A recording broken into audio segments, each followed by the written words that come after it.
하늘이 뚫린 듯한 폭우가 쏟아집니다. 서기 1388년 5월, 압록강 한복판에 자리 잡은 작은 섬 위화도는 그야말로 지옥으로 변해 있었습니다. 가죽 갑옷은 빗물을 머금어 납덩이처럼 무거워졌고, 병사들이 쥐고 있던 활의 악교는 습기에 녹아내려 무용지물이 된 지 오래였습니다. 불량미는 썩어가고 전염병이 창궐하며 병사들의 비명이 빗소리에 섞여 들어갑니다. 그 아수라장의 중심에서 한 사내가 거칠게 범람하는 압록강의 누런 물줄기를 응시하고 있습니다. 동북면의 호랑이라 불리던 고려 최고의 무장 이성계입니다. 그의 곁에는 또 다른 장수 조민수가 서 있었습니다. 두 사람의 앞에는 고려 왕실의 엄중한 명이 놓여 있었습니다. 요동을 정벌하고 명나라의 기세를 꺾으라는 명령이었습니다.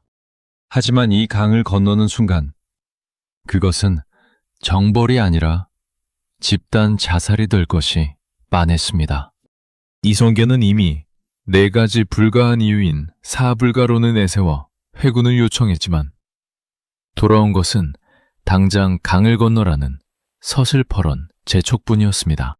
본격적인 핏빛 역사의 서막을 열기 전 구독과 좋아요는 조선 500년의 역사를 완주하는 큰 힘이 됩니다. 이성계는 나지막이 읊조렸습니다. 강물은 넘치고 활은 쓸모가 없으며 병사들은 쓰러지고 있다. 그런데도 저들은 우리를 사지로 밀어넣는구나. 이것은 나라를 위한 정벌인가? 아니면 우리 가별초의 뿌리를 뽑기 위한 정치적 도박인가? 그의 눈빛이 흔들립니다. 지금 발길을 돌리면 500년 고려 왕조에 칼을 들이대는 천인 공노할 반역자가 되는 것이죠. 하지만 앞으로 나아가면 사랑하는 부하들과 자신의 가문이 전멸할 판이었습니다. 이 결정의 무게는 단순히 군사적인 판단을 넘어섰습니다. 당시 고려의 실권자였던 최영 장군은 평양에서 이성계를 압박하고 있었고, 우왕은 요동정벌의 명분에 집착하고 있었습니다. 이성계는 잘 알고 있었습니다. 자신이 회군하는 순간 도성에 있는 두 아들 이방우와 이방과 그리고 포천에 대피해 있던 아들 이방원을 포함한 가족들의 목숨이 경각에 달릴 것이라는 사실을 말입니다. 그 시각 포천의 깊은 산세 속에 숨어있던 가족들은 숨을 죽이고 있었습니다. 훗날 태종이 될 젊은 이방원은 아버지의 결단이 곧 자신들의 생사와 직결된다는 사실을 본능적으로 알고 있었습니다. 그는 말했습니다. 아버지는 결코 헛된 죽음을 선택할 뿐이 아니다. 하지만 그 선택이 우리를 죽음으로 몰아넣는다면 나는 기꺼이 그 길을 가겠다. 이방원의 눈에는 이미 소년의 천진함 대신 서늘한 정치가의 기운이 감돌고 있었습니다. 위화도의 텐트 안에서 이성계는 마지막 전령을 보냅니다. 포천에 있는 가족들을 즉시 대피시켜라. 아버지는 가족의 안위와 군사의 생존, 그리고 왕조의 운명이라는 3가지 거대한 파도 앞에서 마지막 결단을 내립니다. 빗소리를 뚫고 이성계의 사자후가 위화도 전체를 뒤흔듭니다. 군사를 돌려라. 모든 책임은 이 이성계가 진다. 우리는 요동이 아니라 도성으로 간다. 이것은 단순한 태각이 아니었습니다. 고려라는 낡은 세계를 무너뜨리고 새로운 세상을 향해 쏘아 올린 첫 번째 화살이었습니다. 말머리를 돌리는 순간 빗줄기는 더욱 거세졌지만 병사들의 눈빛엔 살기가 감돌기 시작했습니다.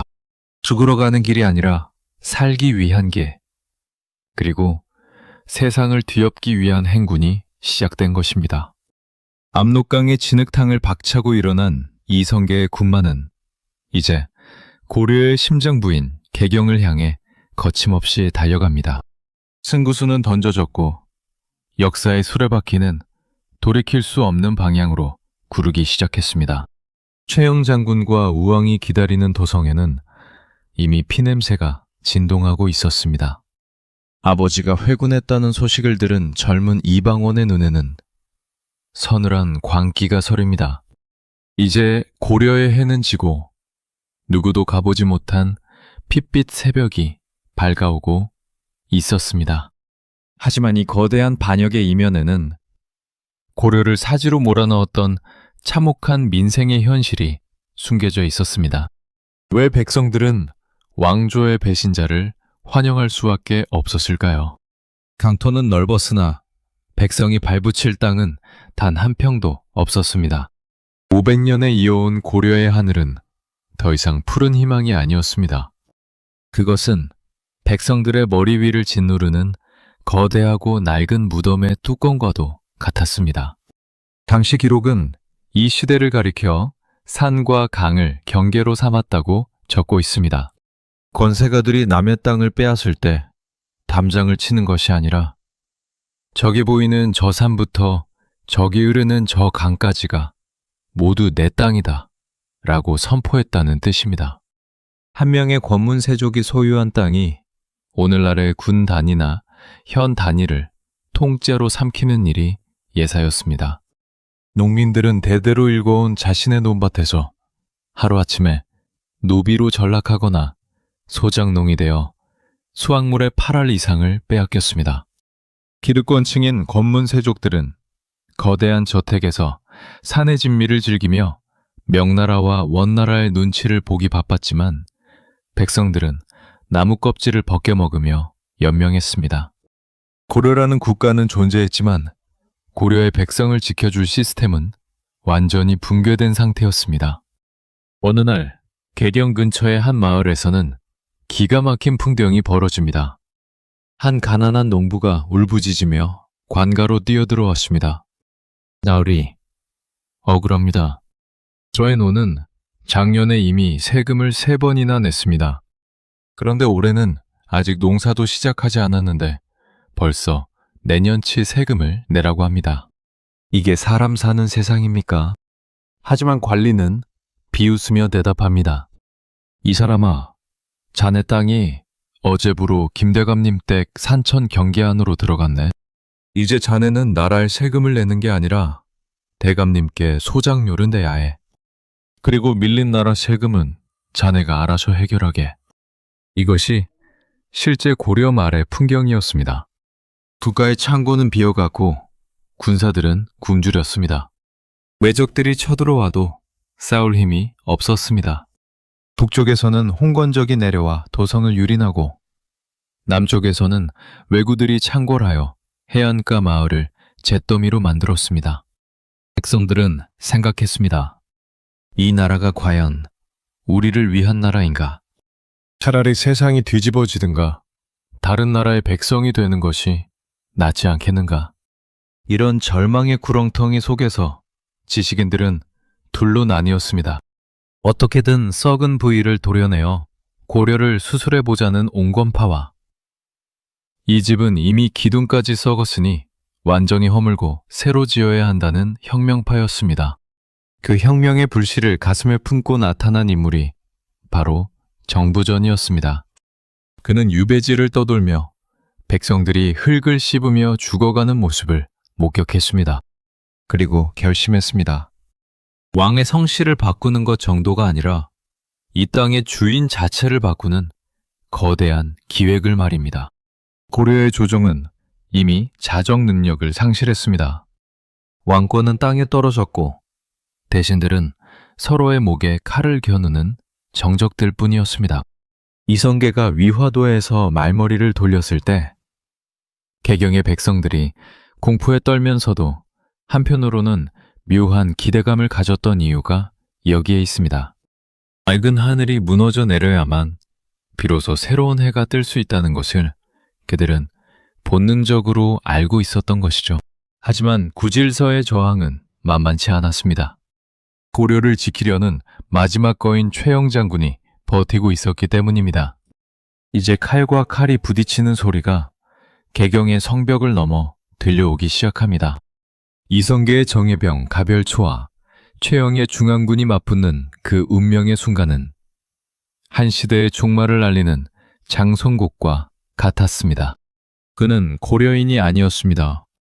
적어도 개경의 화려한 기와집 아래서 시를 읊던 귀족들에게는 말이죠. 그들에게 이성계라는 이름은 그저 변방의 흙먼지를 뒤집어 쓴 채 말이나 타는 야만적인 무장에 불과했습니다. 하지만 그들이 비웃던 그 변방의 칼날이 결국 고려의 심장을 겨누게 될 줄은 누구도 몰랐습니다. 이성계의 가문은 오늘날의 함경도 영흥지역, 당시 원나라의 영토였던 쌍성 총관부에서 대대로 기반을 닦았습니다. 그의 아버지 이자추는 원나라의 관직을 지냈던 인물이었습니다. 하지만 원나라의 국운이 기울고 공민왕이 북진 정책을 펼치자 이자추는 아들 이성계와 함께 고려에 귀순합니다. 개경 귀족들의 눈에 이들은 배신자이거나 혹은 언제든 다시 떠날 수 있는 이방인일 뿐이었습니다. 이성계는 그 차가운 시선을 오직 실력으로 잠재웠습니다. 그는 신궁이었습니다. 백보 밖에서 적장의 투구끈을 마치고 한 번에 화살 3명분을 날려 3명의 적을 쓰러뜨린다는 전설 같은 이야기가 실록 곳곳에 기록되어 있습니다.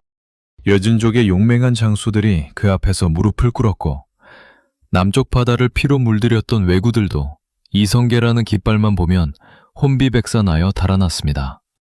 하지만 그를 진정한 거물로 만든 것은 화살이 아니라 그와 생사를 함께한 사병 집단, 가별초였습니다.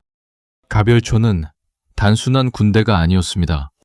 이성계 가문이 수십 년간 정성을 들여 키워낸 정예병들로 고려인이자 여진족이며 때로는 투항한 왜구까지 섞여 있는 다국적 특수부대와 같았습니다.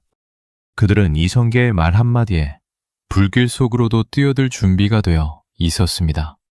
이성계가 전장에서 이름을 떨칠수록 가별초의 위세는 높아졌고 이는 곧 개경 귀족들에게는 공포의 대상이 되었습니다. 어느 날 전장에서 잠시 숨을 돌리던 이성계에게 그의 의형제이자 여진족 출신의 맹장 이지란이 물었습니다. 형님, 우리는 언제까지 이 썩어 빠진 고려를 위해 피를 흘려야 합니까? 개경의 저들은 우리를 오랑캐라 부르며 멸시하는데 말입니다. 이성계는 화를 닦으며 나지막이 답했습니다. 지란아, 군인은 정치를 묻지 않는다. 그저 백성을 괴롭히는 적을 백뿐이다. 하지만 그의 마음 속에서도 조금씩 균열이 생기고 있었습니다. 자신이 아무리 전장에서 승리를 거두고 백성을 구해도 개경의 정치는 여전히 권문세족들의 배를 채우는데 혈안이 되어 있었기 때문입니다. 전쟁터에서 죽어가는 병사들의 목숨보다 자신들의 땅 한 평을 더 챙기는 것이 중요한 이 나라를 위해 내가 왜 화를 들어야 하는가? 이 근본적인 질문이 그의 가슴을 짓누르기 시작했습니다. 이성계는 강력한 칼이었지만 그 칼을 휘두를 명분이 없었습니다. 그는 무인으로 살다가 무인으로 죽을 운명이라 믿었습니다. 그러나 역사는 그를 평범한 장수로 남겨두지 않았습니다. 이 거친 무장의 가슴 속에 숨겨진 야망과 울분의 불을 지필 한 남자가 함흥으로 찾아오고 있었기 때문입니다. 누더기 옷을 걸치고 전국의 산천을 떠돌며 백성의 고통을 수집하던 광기 어린 천재 정도전. 이제 변방의 칼 이성계와 시대의 뇌 정도전이 만나는 그 운명적인 순간이 다가옵니다. 두 사람의 조우는 단순한 만남이 아니었습니다. 그것은 500년 고려의 종말을 알리는 거대한 폭발의 시작이었습니다. 개경의 화려한 연회장에 앉아 시를 읊던 선비가 아니었습니다. 흙먼지가 풀풀 날리는 전라도 나주의 황토길 위에서 누더기 옷을 걸치고 백성들의 비참한 삶을 온몸으로 받아내던 한 사내가 있었습니다. 그의 이름은 정도전입니다. 훗날 조선의 설계자라 불리게 될 천재지식인.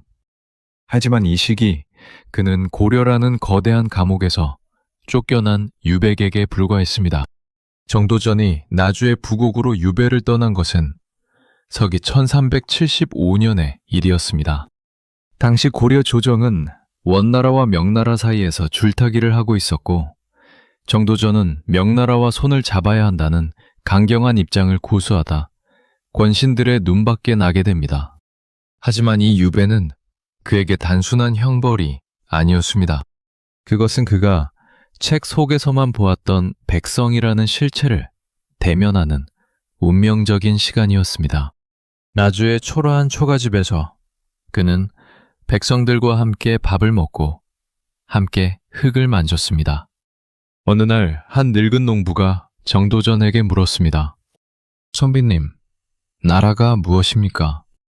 우리 아들은 전쟁터에서 죽고 딸은 권문세족의 집 노비로 끌려갔습니다. 내 손에 남은 것은 이 마른 흙 한 줌뿐인데 관가에서는 자꾸만 세금을 내라고 합니다. 왕이 바뀌고 대신들이 바뀐다 한들 우리 같은 사람들의 삶이 달라질 수 있겠습니까? 정도전은 대답할 수 없었습니다. 자신이 배웠던 유교의 경전 어디에도 이 늙은 농부의 피눈물을 닦아줄 구체적인 해결책은 없었기 때문입니다. 그는 깨달았습니다. 고려는 단순히 썩은 것이 아니다. 이미 죽은 시체와 같다. 시체에 향수를 뿌린다고 살아나지 않듯 고려라는 낡은 부대에 새로운 수를 담을 수는 없다는 사실을 말입니다. 그는 결심했습니다. 이 땅을 갈아엎고 새로운 씨앗을 심어야 한다. 그것은 단순한 개혁이 아니라 혁명이어야 한다.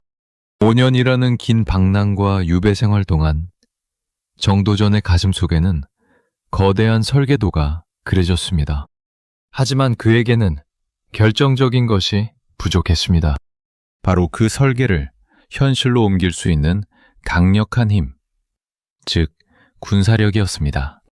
그는 전국을 떠돌며 자신의 뜻을 함께할 장수를 찾았습니다. 그러다 그의 귀에 변방에서 무패 신화를 쓰고 있다는 한 장수의 이름이 들려옵니다. 바로 동국면의 이성계였습니다. 서기 1383년 정도전은 함경도 함주의 군영으로 이성계를 찾아갑니다. 수천 명 규모의 가별초가 질서정연하게 훈련하고 있는 광경을 목격한 정도전은 전율했습니다. 그가 꿈꾸던 새로운 세상을 현실로 만들 수 있는 유일한 칼이 바로 여기 있었습니다. 정도전은 군영 앞에 서서 훈련 중인 군사들을 바라보며 나지막이 말했습니다.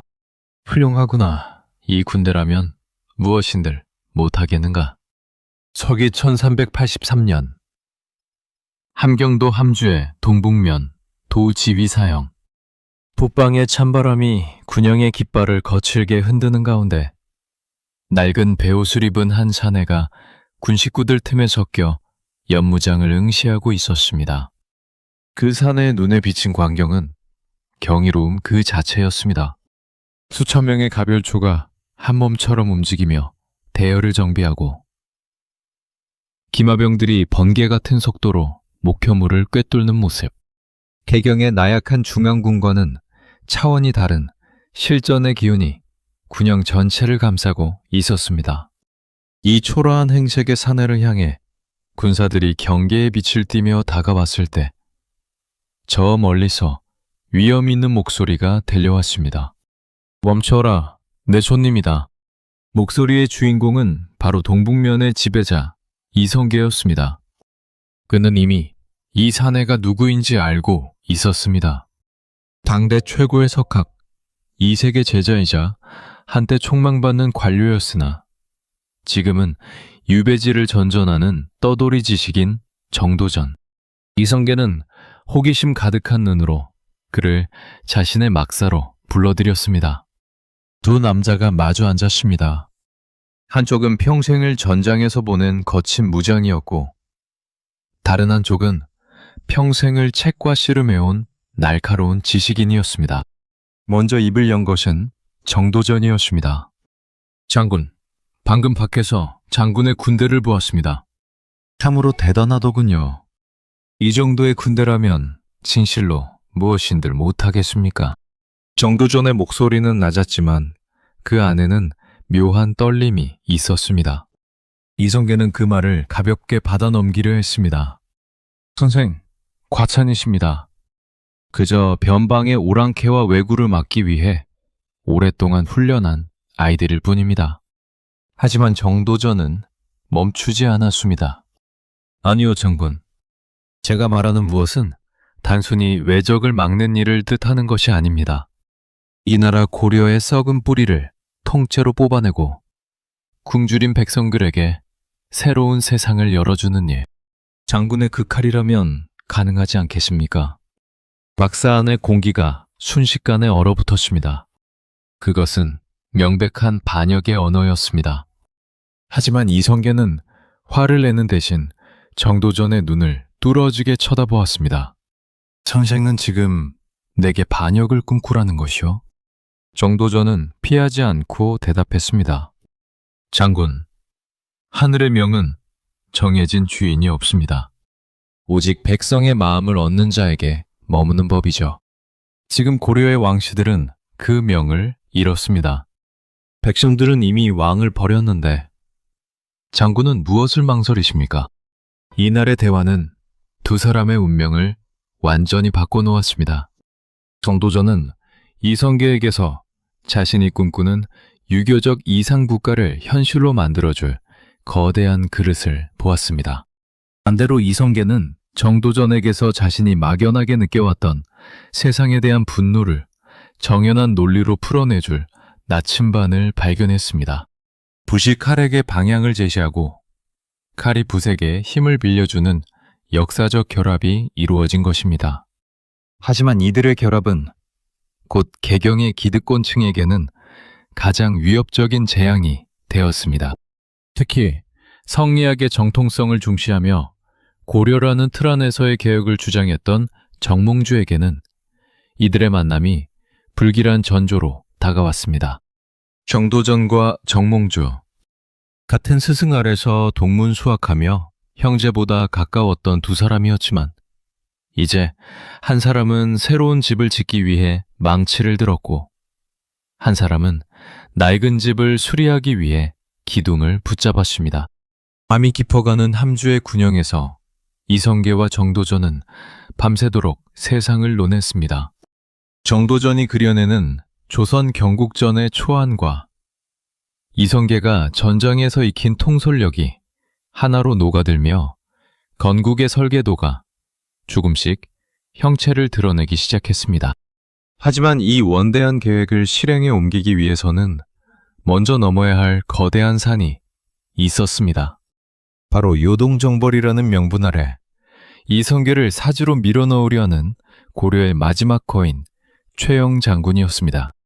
1388년 정월, 개경의 조정에 날아든 한 통의 국서는 잠자던 호랑이의 코털을 건드린 격이었습니다. 이제 막 중원을 차지한 명나라 태조 주원장이 고려의 천령 이북 땅을 자신들의 직할령으로 삼겠다는 일방적인 통보를 보낸 것이죠. 고려로서는 명백한 주권 침해이자 굴욕이었습니다. 당시 고려의 실권자였던 노장 최영은 분노로 몸을 떨었습니다. 내 평생 금나라와 원나라를 상대로 이 강토를 지켜왔거늘 이제 막 일어난 명나라가 감히 우리를 협박하느냐며 불같이 화를 냈습니다. 최영의 선택은 강경했습니다. 단순히 방어하는 것에 그치지 않고 명나라의 요동을 선제 공격하여 고려의 기계를 보여주자는 것이었죠. 하지만 이 결정은 너무나 무모했습니다. 당시 고려는 오랜 전쟁과 가뭄으로 국력이 바닥난 상태였습니다. 무엇보다 상대는 중원을 통일한 거대 제국 명나라였습니다. 이때 조용히 발언권을 얻어 단상 앞에 나선 사내가 있었습니다. 바로 우군도 통사 이성계였습니다. 이성계는 최영의 기세를 정면으로 거스르며 4가지 안 드는 이유를 조목조목 읊기 시작했습니다. 이것이 그 유명한 사불가론입니다. 장군, 첫째, 작은 나라가 큰 나라를 거스르는 것은 옳지 않습니다. 둘째, 여름철에 군사를 일으키는 것은 농사철을 망쳐 백성의 근간을 흔드는 일입니다. 셋째, 온 나라의 정예병이 북쪽으로 떠나면 남쪽에서 날뛰는 왜구들에게 빈집을 내어주는 꼴이 됩니다. 마지막으로 지금은 장마철입니다. 활의 악효가 녹아 화살은 힘을 잃을 것이며 전염병이 병사들을 덮칠 것입니다. 이성계의 말은 차갑고도 정확했습니다. 그것은 무장의 경험에서 나온 현실적인 통찰이자 한 나라의 안위를 걱정하는 충심이었습니다. 하지만 이미 승구욕과 자존심에 눈이 먼 최영과 우왕에게는 이 합리적인 조언이 비겁한 변명으로 들릴 뿐이었습니다. 최영은 이성계의 눈을 쏘아보며 호통쳤습니다. 이 장군, 그대가 죽음이 두려워 핑계를 대는 것이요? 명나라의 코를 납작하게 해주지 않으면 고려의 사직은 위태로워질 것이오. 군말 말고 군사를 일으키시오. 결국 요동 정벌군은 결성되었습니다. 이성계와 조민수를 필두로 5만 명 규모의 대군이 북쪽을 향해 행군을 시작했습니다. 하지만 그 행렬은 승리하러 가는 군대의 모습이 아니었습니다. 병사들은 억지로 끌려온 농민들이 대부분이었고 보급은 이미 바닥을 드러내고 있었습니다. 이성계는 말 위에서 비에 젖은 하늘을 올려다보며 생각했습니다. 이것은 전쟁이 아니라 도살장으로 향하는 길이다. 나를 차지로 몰아넣어 가별초에 힘을 빼고 내 목숨을 거두려는 정치적 덫이 아니겠는가. 압록강으로 향하는 길목마다 백성들의 통곡 소리가 끊이지 않았습니다. 강제로 징집된 아들을 붙잡고 울부짖는 어머니, 마지막 남은 소마저 군량으로 빼앗긴 농부들의 원망 섞인 눈초리가 이성계의 가슴을 후벼 팠습니다. 정도전이 말했던 백성이 주인이 되는 나라. 그런 세상은 정녕 꿈속에서나 가능한 일인가? 이성계의 손에 쥔 고삐가 강하게 조여졌습니다. 요동 정벌군은 마침내 압록강 한복판 위화도에 도착했습니다. 그리고 기다렸다는 듯 하늘에서는 기록적인 폭우가 쏟아지기 시작했습니다. 강물은 집어삼킬 듯 불어났고 떼목은 파도에 휩쓸려 사라졌습니다. 하루에 수십 명의 병사가 강물에 휩쓸려 죽어나갔습니다. 이성계는 다시 한번 개경에 장계를 보냈습니다. 제발 회군을 허락해 주십시오. 지금 건너는 것은 전멸입니다. 하지만 돌아온 대답은 더욱 가혹했습니다. 만약 강을 건너지 않는다면 군법으로 다스리겠다는 최영의 서슬퍼런 명령이었습니다. 이제 이성계에게 남은 길은 두 가지뿐이었습니다. 강을 건너 적의 칼에 죽거나 아니면 돌아가 왕의 칼에 죽는 것이었죠. 하지만 그는 제3의 길을 선택하기로 합니다. 그것은 자신을 믿고 따르는 5만 명의 병사와 고통받는 백성들을 위해 스스로 왕의 칼이 되는 것이었습니다.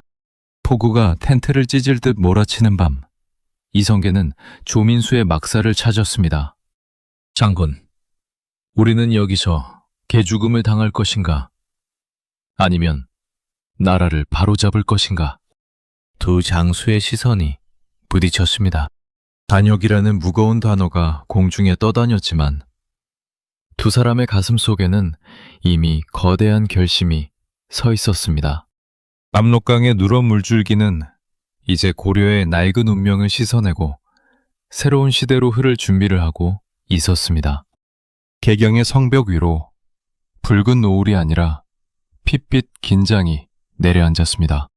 위화도에서 말머리를 돌린 5만의 대군이 노도와 같은 기세로 도성을 향해 진격해온다는 소식에 고려의 심장부는 마비되었습니다. 성 안의 백성들은 숨을 죽였고 조정의 관리들은 짐을 싸기에 바빴습니다. 하지만 단 한 사람, 고려의 마지막 자존심이라 불리는 80살 노장 최영만은 흔들리지 않았습니다. 그는 떨리는 손으로 갑옷의 끈을 조이며 말했습니다. 이성계가 정녕 미쳤구나. 내 평생 수많은 외적을 배워왔지만 이제는 내가 키운 호랑이의 목을 베어야 하겠구나. 최영은 곧바로 우왕을 대동하고 팔도 도통사로서 개경의 방어선을 점검했습니다. 하지만 이미 대세는 기울어 있었습니다. 이성계의 가별초는 단순한 군대가 아니었습니다. 그들은 수십 년간 전장에서 단련된 인간 병기들이었고 이성계라는 이름을 위해서라면 지옥불에도 뛰어들 준비가 된 자들이었습니다. 반면 개경을 지키는 중앙군은 훈련도 부족했을 뿐 아니라 명분 없는 전쟁에 이미 전의를 상실한 상태였습니다. 마침내 개경의 남문인 선임문 밖에서 이성계와 최영의 군대가 마주했습니다. 머지바람이 자욱한 가운데 두 영웅의 시선이 공중에서 부딪혔습니다. 이성계는 말 위에서 정중히 고개를 숙였습니다. 장군, 제발 길을 비켜주십시오. 저는 반역을 하러 온 것이 아니라 나라를 살리러 왔습니다. 최영의 노성은 천둥처럼 울려 퍼졌습니다. 입 닥쳐라. 임금의 명을 거역하고 칼을 거꾸로 쥐고서 어찌 나라를 논하느냐. 니놈의 머리를 베어 압록강에 던지기 전에는 이 성문을 지나지 못할 것이다. 전투는 짧고도 처절했습니다. 이성계의 정예 기병들이 성벽을 타고 올랐고 성문은 안쪽에서부터 무너져 내렸습니다. 최영은 수십 명 호위 무사들과 함께 마지막까지 칼을 휘둘렀지만 중과 부적이었습니다. 결국 최영은 사로잡혀 이성계 앞에 무릎을 꿇게 되었습니다. 주변을 둘러싼 장수들이 최영을 당장 처형해야 한다고 소리쳤지만 이성계는 한동안 말이 없었습니다. 그는 자신이 진심으로 존경했던 스승이자 전우였던 노장의 초라한 모습을 차마 똑바로 바라보지 못했습니다. 이성계는 나지막이 물었습니다. 장군, 왜 끝까지 고집을 피우셨습니까? 요동정벌이 무모하다는 것을 장군께서도 모르지 않으셨을 텐데 말입니다. 최영은 피 묻은 수염을 닦으며 호탕하게 웃었습니다. 무모한 줄 알았지. 하지만 나라의 채통을 지키는 것은 이익을 따지는 일이 아니다. 나는 고려의 신하로 태어나 고려의 귀신으로 죽을 뿐이다. 너처럼 세상을 새로 만들겠다는 주제넘은 생각은 애초에 하지 않았다. 처형장으로 향하는 길에 최영은 마지막 유언을 남겼습니다. 이 말은 훗날 조선의 백성들 사이에서도 전설처럼 매려오게 됩니다. 내가 평생에 한 번이라도 사사로운 탐욕을 품었거나 내 땅을 한 평이라도 부당하게 가졌다면 내 무덤에 풀이 날 것이다. 그러나 내 마음이 한 점 부끄럼 없이 깨끗했다면 내 무덤에는 풀 한 포기도 돋지 않을 것이다. 실제로 그의 무덤은 수백 년 동안 풀이 나지 않아 붉은 무덤이라는 뜻의 적분이라 불렸습니다. 이는 그가 비록 패배자였을지언정 그의 청렴함과 충신만큼은 역사가 인정했다는 증거였습니다. 최영의 목이 떨어지는 순간 500년 이어온 고려의 구질서는 완전히 붕괴되었습니다. 왕씨 왕조의 권위는 길바닥의 흙먼지보다 못하게 되었고 권문세족들은 자신들의 수호신을 잃고 뿔뿔이 흩어졌습니다. 이성계는 승리했지만 그의 표정은 밝지 않았습니다. 구질서를 무너뜨리는 것은 칼으로 가능했지만 새로운 질서를 세우는 것은 칼만으로는 불가능하다는 것을 그도 잘 알고 있었기 때문입니다. 이제 개경의 주인은 이성계가 되었습니다. 하지만 왕좌는 아직 비어 있었고 정도전과 같은 혁명가들은 이 기회를 놓치지 않았습니다. 그들은 단순히 사람을 바꾸는 것이 아니라 세상을 움직이는 근본적인 규칙을 바꾸기 위해 다음 단계를 준비하기 시작했습니다. 그것은 기득권의 숨통을 끊어놓는 경제적 단두대, 바로 토지개혁이었습니다. 개경의 거대한 광장 한복판에 산더미처럼 쌓인 종이뭉치들이 불길을 휩싸여 타오르고 있습니다. 그것은 단순한 종이가 아니었습니다. 500년 고려를 지탱해온 권문 세족들의 생명줄이자 백성들의 고혈을 짜내던 증거인 토지 문서들이었습니다.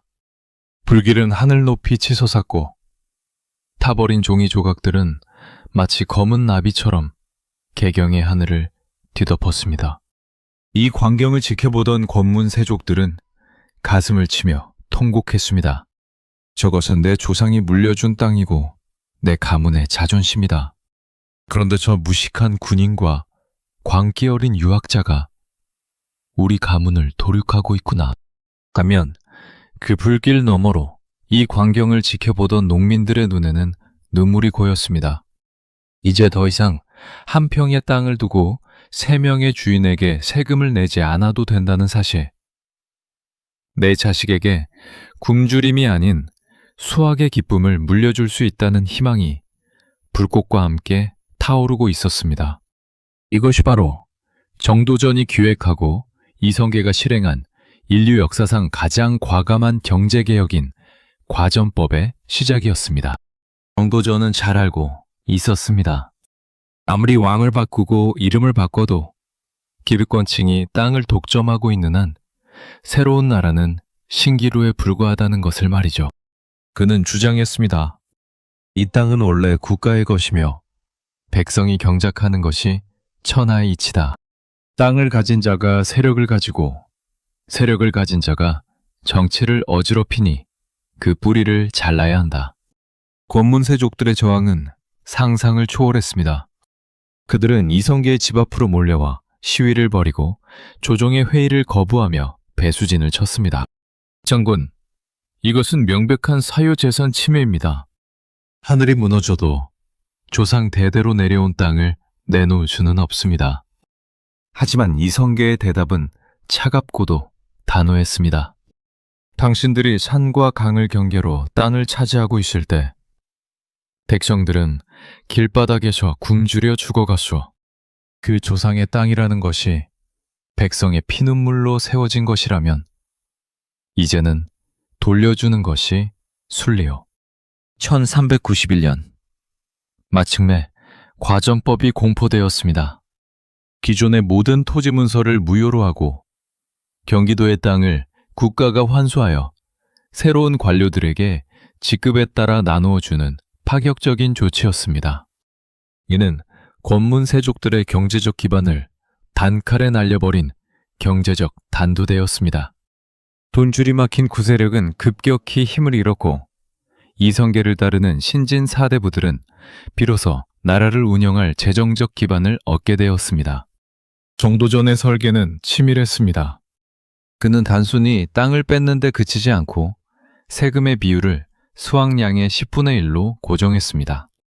백성들에게는 순통을 틔워주고 국가의 창구는 투명하게 채우는 시스템을 구축한 것입니다.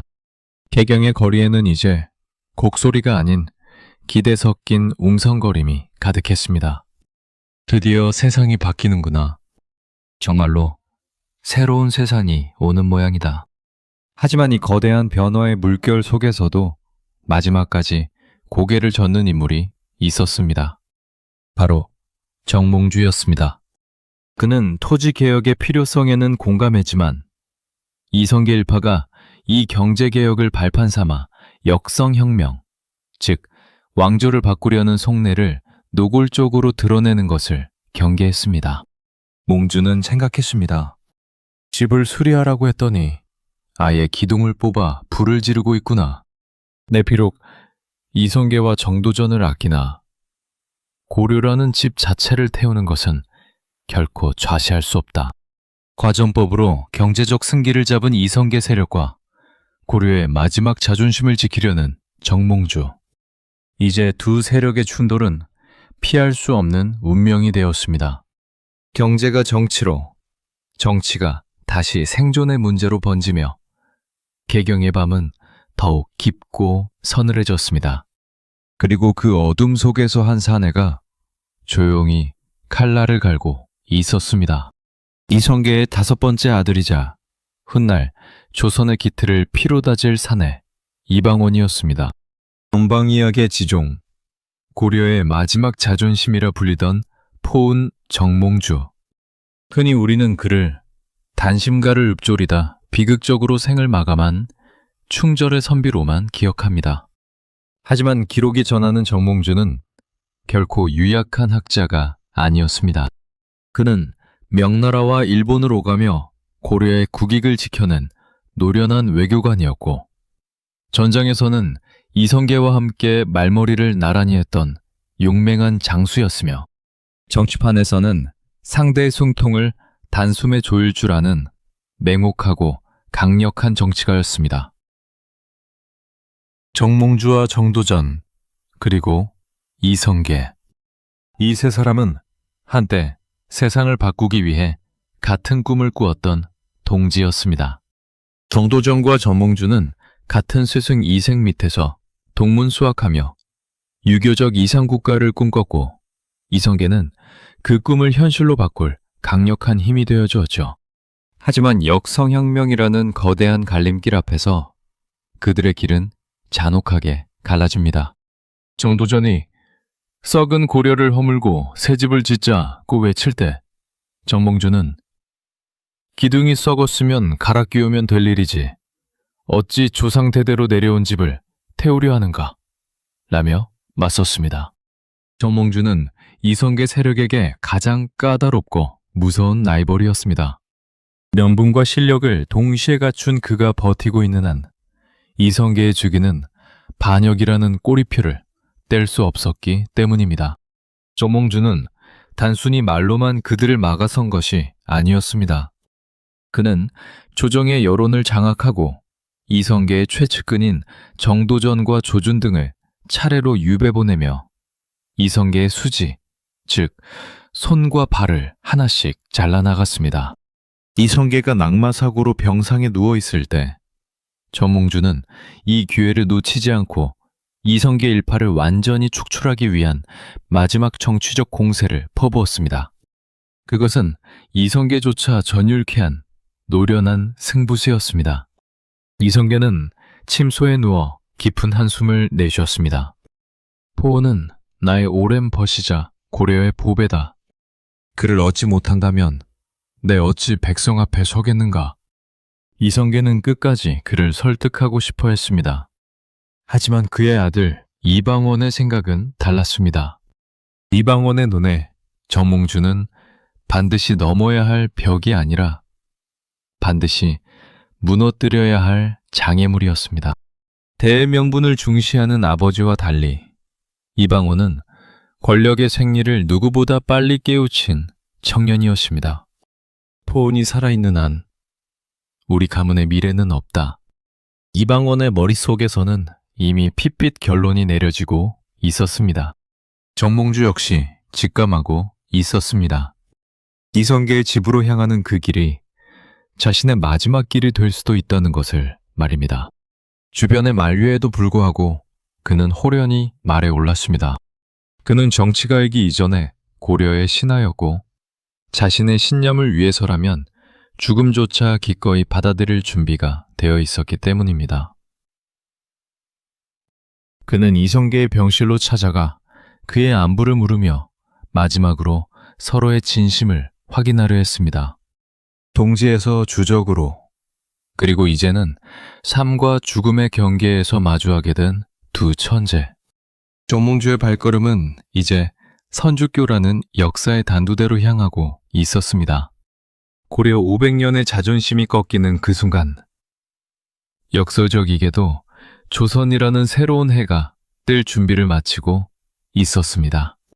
어둠이 짙게 깔린 개경의 밤, 술상 하나를 사이에 두고 마주 앉은 두 남자의 그림자가 촛불의 일렁입니다.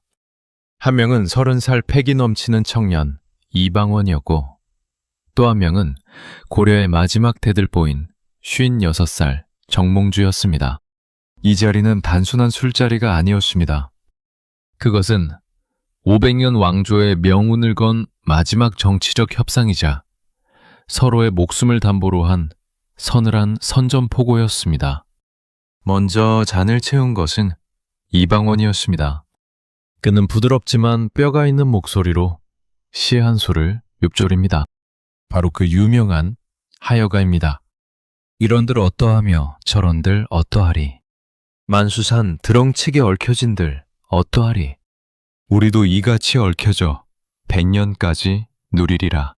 이 시는 단순한 풍류가 아니었습니다. 고려면 어떻고 조선이면 어떠냐. 죽어가는 고려라는 칡넝쿨을 붙잡지 말고 우리와 함께 새로운 세상을 열어 영화를 누리자는 아주 현실적이고도 달콤한 유혹이었습니다. 이방원은 정몽주라는 거인의 손을 잡고 싶었습니다. 그가 있어야만 새 나라의 정당성이 완성되기 때문입니다. 하지만 정몽주의 대답은 망설임이 없었습니다.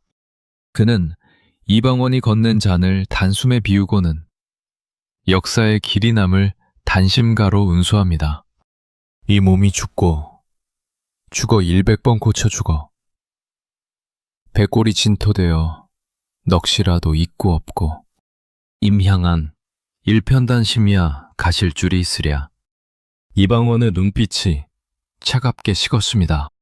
100번을 죽더라도 나는 고려의 신하로 남겠다는 선언은 곧 너희의 손에 죽을지언정 너희와는 같은 길을 갈 수 없다는 마지막 거절이었습니다.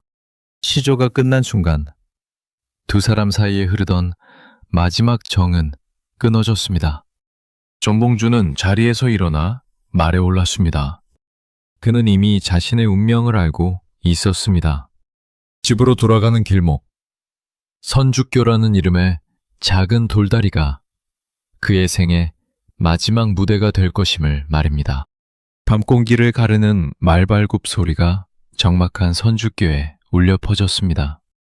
정몽주가 다리 위에 들어섰을 때 어둠 속에서 철퇴를 든 조영규와 자객들이 나타났습니다.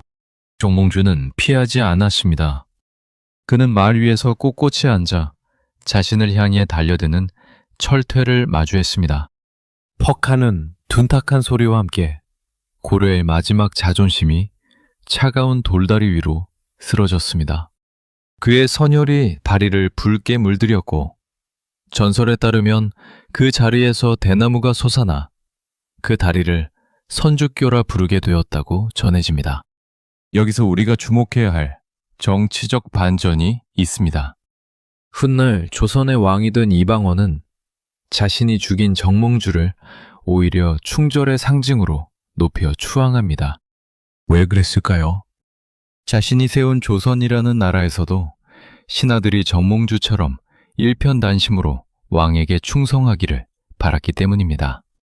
죽여야만 했던 정적을 죽인 뒤 그를 만고의 충신으로 박제해 통치의 도구로 삼은 이방원의 고도의 정치적 계산이 숨어 있는 대목입니다. 천주교의 비극은 고려의 완전한 종말을 의미했습니다. 이제 이성계를 막아설 최후의 보루는 사라졌습니다. 개경의 백성들은 공포와 슬픔 속에 숨을 죽였고 정도전은 피 묻은 손을 씻으며 비로소 새로운 왕조의 설계도를 펼쳐들었습니다. 하지만 아버지를 위해 악역을 자초한 이방원의 가슴 속에는 권력을 향한 더 뜨겁고 잔혹한 갈망이 타오르기 시작했습니다. 1392년 7월 고려의 궁궐 만월대에는 기이한 정적이 감돌았습니다. 500년간 이 땅의 주인으로 군림했던 왕시왕조의 마지막 왕, 공양왕이 떨리는 손으로 옥새를 내려놓았습니다. 그는 왕좌를 빼앗긴 고통보다 이제야 죽음의 공포에서 벗어날 수 있다는 처절한 안도감을 느꼈을지도 모릅니다. 고려라는 거대한 거목이 뿌리채 뽑혀 나가는 소리는 들리지 않았으나 개경의 공기는 그 어느 때보다 무겁고 습했습니다. 마침내 7월 17일 수창궁에서 새로운 왕의 즉위식이 열렸습니다. 하지만 우리가 사극에서 흔히 보는 만세 소리와 잔치 분위기는 없었습니다. 이성계는 수차례 왕위에 오르기를 거절했습니다. 그것이 고도의 정치적 연출이었든 아니면 자신을 믿어준 고려의 왕들과 벗, 정몽주를 죽였다는 자책감 때문이었든 그는 침울한 표정으로 어좌에 올랐습니다. 기록에 따르면 그는 지글씩 내내 고개를 떨구고 매가 덕이 없는데 어찌 이 자리에 앉겠느냐며 탄식했다고 전해집니다. 이것은 단순한 정권 교체가 아니었습니다. 한반도의 영혼이 뒤바뀌는 문명적 전환이었습니다. 500년을 지탱해온 불교의 시대가 저물고 성리학이라는 엄격한 논리와 도덕을 앞세운 유교의 시대가 밝았습니다. 정도전은 이 새로운 나라의 이름을 조선이라 정했습니다. 단군 조선의 정통성을 계승하며 아침의 고요함처럼 깨끗하고 새로운 나라를 만들겠다는 의지였습니다. 하지만 창업의 기쁨도 잠시, 이성계의 마음은 심리적 지옥과 같았습니다. 그는 왕이 되었으나 그 과정에서 가장 아꼈던 동료들을 잃었습니다. 최영의 목을 베었고 정몽주의 서녀를 다리에 뿌렸으며 이제는 자신을 반역자라 손가락질하는 유학자들의 서늘한 눈초리를 견뎌야 했습니다. 그 승리의 대가는 평생을 따라다닐 고독과 죄책감이었습니다. 정도전은 닫았습니다. 그는 이성계의 고뇌를 다독이며 조선의 기초를 설계해 나갔습니다. 왕은 군림하되 통치하지 않는다는 현대의 의회 민주주의와 유사한 재상 중심 정치를 꿈꿨습니다. 그는 왕이라는 개인의 역량에 나라의 운명을 맡기는 것이 아니라 시스템이 작동하는 나라를 만들고자 했습니다. 광복궁의 이름부터 성문의 명칭 하나하나에 유교적 이상을 심으며 그는 조선이라는 거대한 설계도를 완성해 나갔습니다. 백성들은 숨을 죽이고 지켜보았습니다. 세금을 깎아주고 땅을 돌려주겠다는 이 새로운 왕조가 정말 자신들의 삶을 구원해 줄 것인지 아니면 또 다른 수탈의 시작일 뿐인지 말입니다. 개경의 만월대 기둥 사이로 비치는 석양은 마치 흘러간 고려의 눈물 같았고 새로 지어질 한양의 터 위로 솟아오르는 아침에는 조선의 서늘한 포부 같았습니다. 조선이라는 배는 이제 닻을 올렸습니다. 하지만 그 배를 띄운 바다는 평화로운 물결이 아니었습니다. 이성계의 아들들 사이에서 피어오르는 권력에 대한 탐욕, 그리고 신하들과 왕실 사이의 팽팽한 기싸움은 건국 초기부터 거대한 폭풍을 예고하고 있었습니다. 500년 대장정의 첫 페이지는 그렇게 피와 눈물, 그리고 거대한 희망이 뒤섞인 채 쓰였습니다. 개경의 거리는 여전히 죽은 자들의 원혼으로 가득했습니다.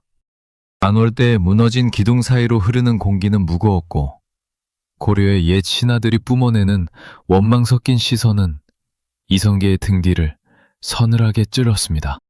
이성계는 결단했습니다. 새술은 새 부대에 담아야 한다.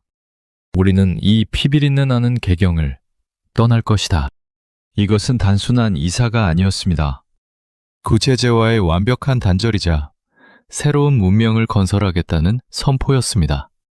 1394년 10월 새로운 도읍지로 낙점된 곳은 한강이 감싸안고 사방이 산으로 둘러싸인 천혜의 요새 한양이었습니다. 하지만 한양의 설계를 두고 두 거인이 충돌했습니다. 왕사의 자리에 있던 무학대사는 풍수지리서를 앞세워 인왕산을 주산으로 삼고 동쪽을 바라보며 궁궐을 지어야 나라가 태평성대를 누릴 것입니다. 라고 주장했습니다. 신비주의와 전통적인 믿음이 결합된 제안이었죠. 이때 정도전이 차갑게 반박하며 나섰습니다. 군자는 남쪽을 향해 바스리는 법입니다.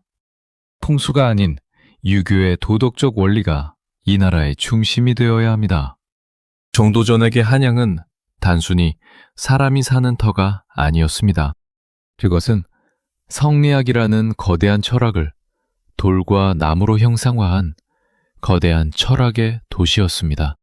그리고 그의 뜻에 따라 경복궁은 남쪽을 향해 세워졌고 한양의 모든 길과 문에는 유교의 핵심 가치인 인, 의, 예, 지, 신이 새겨졌습니다. 그는 궁궐의 이름부터 직접 지었습니다.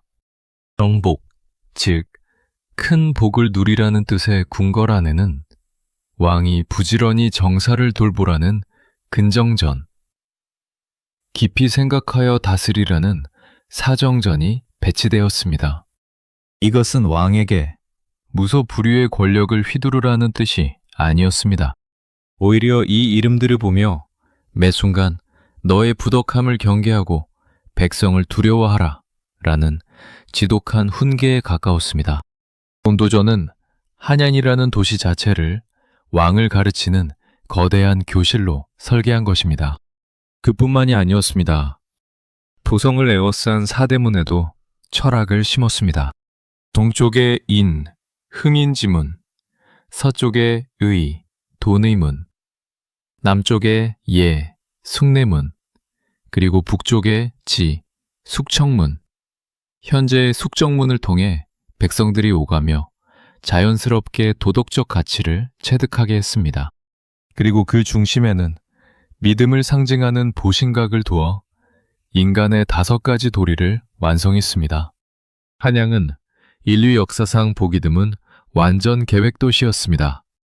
통수질이라는 신비주의를 걷어내고 합리성과 철학적 질서 위에 세워진 이 도시는 정도전이 꿈꾼 재상의 나라를 위한 가장 거대한 하드웨어였습니다. 그는 이 성벽 안에서 왕과 신하가 법도에 따라 공존하며 500년을 버틸 수 있는 단단한 시스템이 작동하기를 기도했습니다.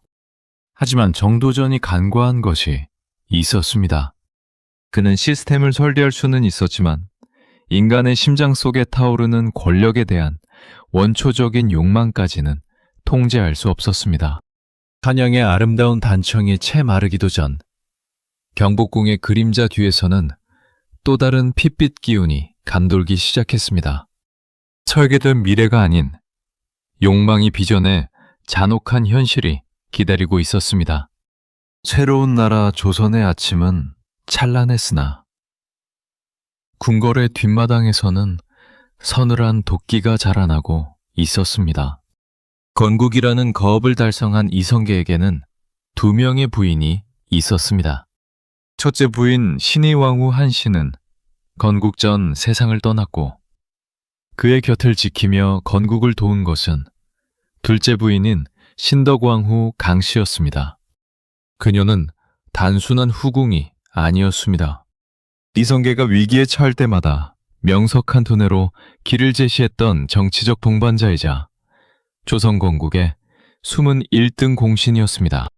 하지만 나라가 세워지자 그녀의 영민함은 무서운 모성적 야망으로 변질되었습니다. 그녀에게는 가장 큰 숙제가 하나 남아 있었습니다. 바로 자신의 아들을 이 거대한 제국의 후계자로 세우는 것이었죠. 전하, 새나라는 백지와 같습니다. 그 백지 위에 가장 깨끗한 성품을 가진 아이가 왕업을 이어야 하지 않겠습니까? 이성계는 신덕왕후를 깊이 사랑했습니다. 노년의 왕에게 그녀는 안식처이자 절대적인 신뢰의 대상이었습니다.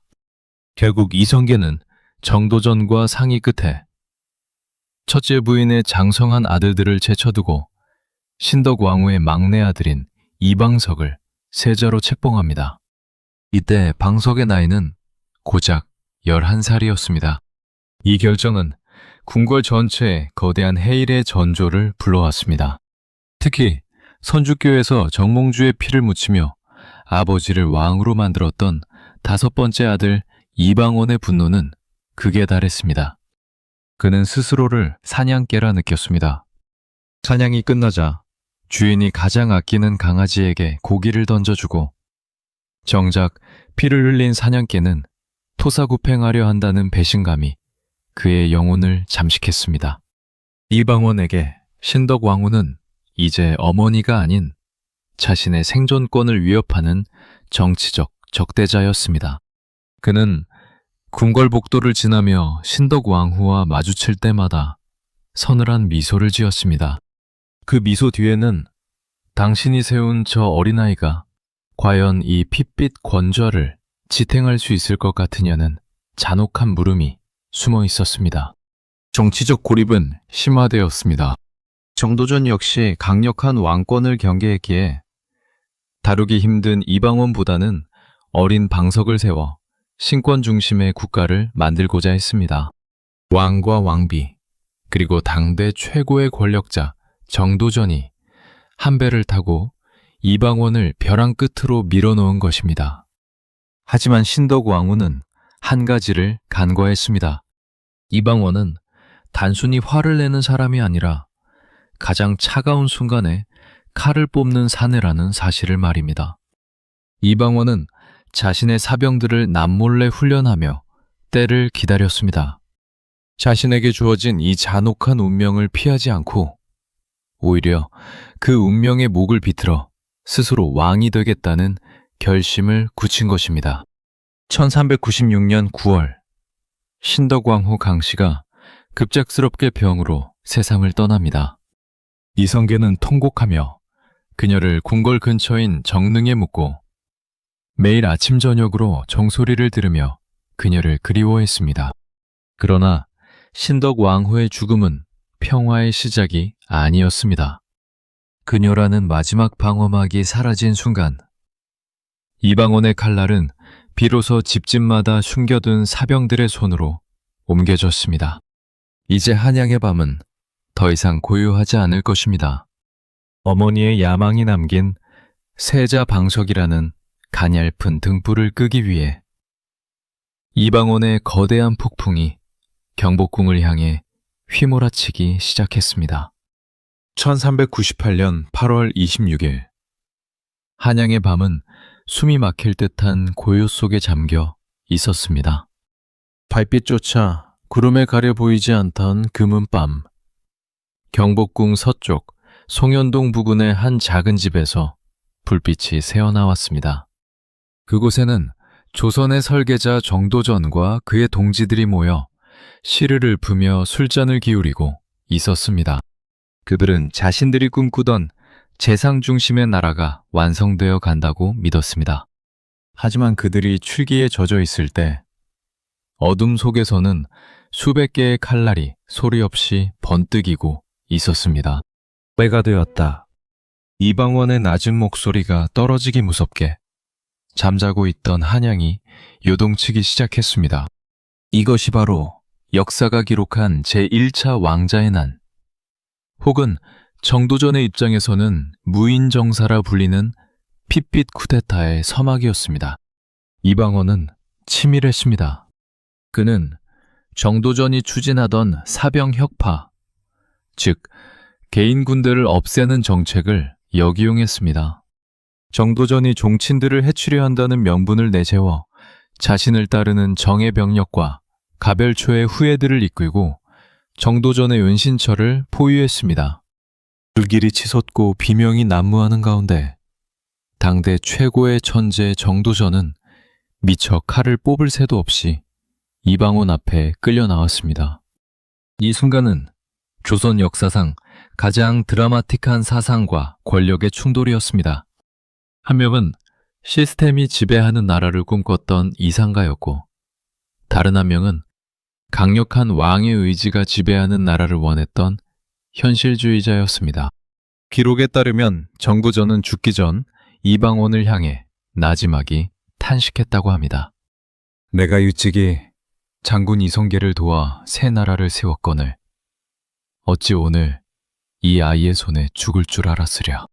이방원은 망설이지 않았습니다. 그는 정도전의 목을 베었습니다. 500년 조선의 밑그림을 그렸던 거대한 뇌가 차가운 바닥에 떨어지는 순간이었습니다. 하지만 이방원의 칼날은 여기서 멈추지 않았습니다. 그는 곧장 궁으로 달려가 신덕왕후 강씨가 남긴 어린 아들들, 즉 세자 방석과 그의 형 방번을 찾아냈습니다. 이것은 정치적 숙청을 넘어선 가족의 비극이었습니다. 살려달라 애원하는 어린 동생들을 향해 이방원은 차가운 명령을 내렸습니다. 결국 이성계가 그토록 사랑했던 막내 아들 방석은 도성 밖으로 끌려나가 형의 칼에 목숨을 잃었습니다. 하룻밤 사이에 이성계는 가장 믿었던 신하와 가장 사랑했던 아들들을 모두 잃었습니다. 침전에 누워있던 태조 이성계는 이 소식을 듣고 식음을 전폐했습니다. 그는 자신의 칼이었던 아들이 이제는 자신의 가슴을 후벼 파는 칼이 되어 돌아왔음을 깨달았습니다. 어찌 인간의 탈을 쓰고 이런 일을 저지를 수 있단 말이냐. 이성계의 포효는 공허한 궁궐벽에 부딪혀 흩어졌습니다. 이방원은 승리했습니다. 그는 자신을 억누르던 모든 장애물을 피로 씻어냈습니다. 하지만 그가 얻은 권좌 위에는 동생들의 핏자국과 스승 같았던 정도전의 원홍이 짙게 깔려 있었습니다. 이제 조선은 더 이상 성인의 나라가 아니었습니다. 그것은 강한 자가 살아남고 승리한 자가 역사를 쓰는 욕망의 전장이 되었습니다. 이방원은 피 묻은 손을 씻으며 거울 속에 자신을 응시했습니다. 하지만 그는 서두르지 않았습니다. 아버지를 내쫓고 동생을 죽여 곧바로 왕좌에 앉는 것은 세상의 비난을 감당하기 힘든 일이었기 때문입니다. 이때 이방원이 내세운 인물이 바로 그의 둘째 형, 영안대군 이방과였습니다. 태조 이성계가 눈물을 머금고 옥새를 내놓았을 때 그 옥새를 받은 사람은 이방원이 아닌 이방과, 즉 조선의 제2대 임금 정종이었습니다. 정종은 본래 권력에 욕심이 없는 인물이었습니다. 그는 고려 말 아버지 이성계를 도와 전장을 누비던 용맹한 장수였으나 정치의 비정함보다는 북소리와 말 발굽소리를 더 편안해하던 사람이었습니다. 정종은 자신이 동생 이방원의 방패이자 징검다리라는 사실을 잘 알고 있었습니다. 그는 재위 기간 내내 정무를 이방원에게 맡기고 자신은 격구를 치거나 온천을 다니며 철저히 몸을 낮췄습니다. 비린내 나는 궁궐에서 살아남기 위한 그만의 지혜로운 생존 방식이었습니다. 하지만 권력의 탐욕은 또 다른 비극을 불러왔습니다. 1400년 이방원의 바로 위형이었던 넷째 이방간이 이방원을 시기하여 군사를 일으킨 것입니다. 이것이 바로 제2차 왕자의 난이었습니다. 형제끼리 다시 칼을 겨눈 이 참혹한 광경을 지켜보며 정종은 깊은 환멸을 느꼈습니다. 결국 이방원이 다시 승리하자 정종은 미련 없이 왕좌를 내려놓기로 결심합니다. 나는 본래 재주가 없고 병이 많으니 영명한 동생에게 대업을 맡기노라. 즉위 2년 만에 선의. 정종은 스스로 물러남으로써 형제간의 추가적인 살상을 막았고 이방원에게는 형에게서 적통을 이어받았다라는 가장 완벽한 명분을 선물했습니다. 그렇게 정종은 상황으로 물러나 19년 동안 평온한 여생을 보냈습니다. 조선 초기의 경랑 속에서 피를 묻히지 않고 천수를 누린 가장 고요하지만 영리한 퇴장이었습니다. 이제 징검다리를 건넌 권력의 칼날은 드디어 그 본주인을 찾아갔습니다. 권력의 정상에 선 사내의 뒷모습은 언제나 쓸쓸한 법입니다. 태종 이방원. 그는 원하던 왕좌를 차지했고 자신을 위협하던 정적들을 모두 제거했습니다. 하지만 그가 마주한 현실은 차가운 옥좌보다 더 잔혹했습니다. 아버지 이성계는 아들을 자식이 아닌 찬탈자로 여겼고 함흥으로 떠나 돌아오지 않았습니다. 아버지를 모셔오기 위해 보낸 처사들이 한 명도 돌아오지 못했다는 함흥처사의 전설은 아버지가 아들에게 쏜 분노의 화살이 얼마나 깊었는지를 보여주는 조선 초기 가장 가슴 아픈 풍경입니다. 태종은 결코 성군이 되려 하지 않았습니다. 대신 그는 스스로 기꺼이 악역이 되는 길을 선택했습니다. 그는 알고 있었습니다.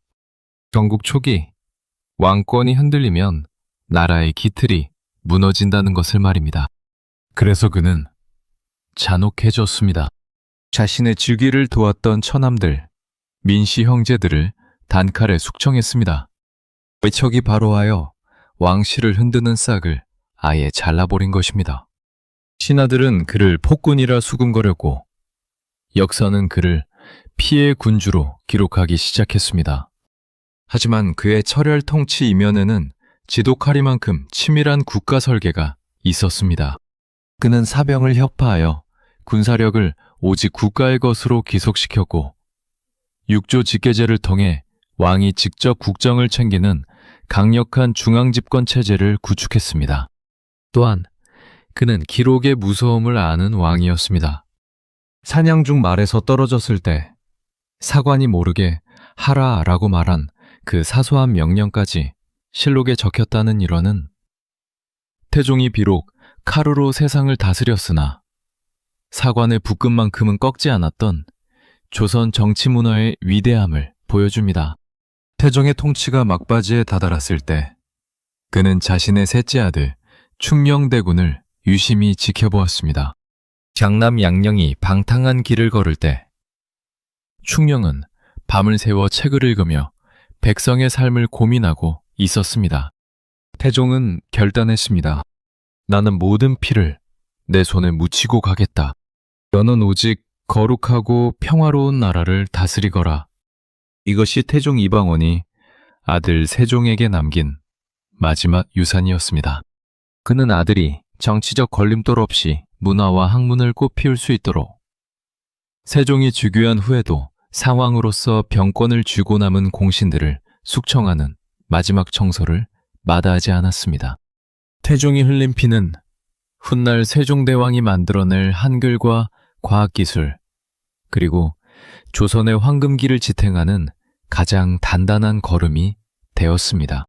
조선 제1대왕 태조가 나라를 세우고 제3대왕 태종이 기틀을 닦았습니다. 이제 이 거대한 대장정의 배터는 인류 역사상 가장 위대한 성군이라 불리는 세종에게 넘겨집니다. 고려의 몰락과 조선의 탄생이라는 이 거대한 전환기는 한 개인의 야망이 아닌 새로운 시대를 향한 갈망이 빚어낸 필연적인 결과였습니다. 우리는 이 핏빛 서사를 통해 질문하게 됩니다. 새로운 세상을 위해 당신은 어떤 대가를 치를 준비가 되었는가? 조선 500년 전사, 그 위대한 시작을 알리는 혁명의 시대는 여기서 막을 내립니다. 하지만 진정한 조선의 이야기는 이제부터 시작입니다.